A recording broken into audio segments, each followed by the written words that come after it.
The compensation package is definitely a retention strategy.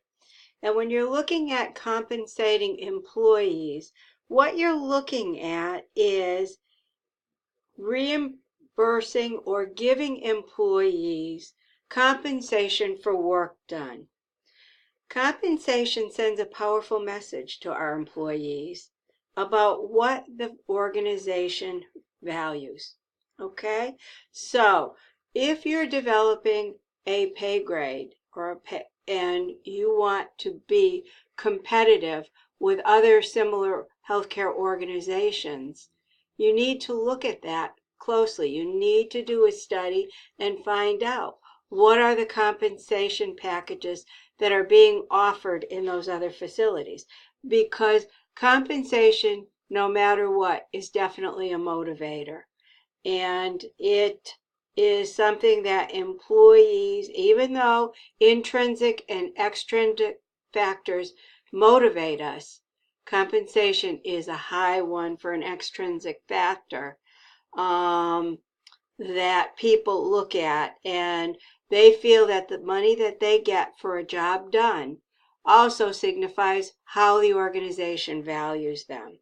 So an organization's compensation system really has several objectives to accomplish.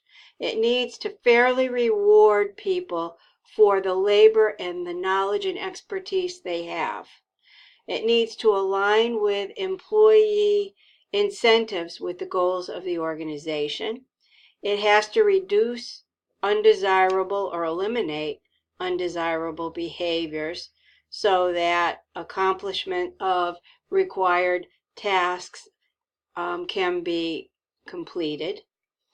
It should have sentinel features to provide information about how job requirements and disciplines are changing and about the emergence of new jobs and disciplines. This requirement is particularly important in highly technical and dynamic industries such as healthcare. And it should be comparable to or even exceed the compensation systems of similar organizations, as I mentioned just previously. This goal is really critical in healthcare because people will move for a better deal. So again, you need to look at all of that. And the healthcare sector definitely presents other complexities and nuances that often aren't encountered in other service or manufacturing areas.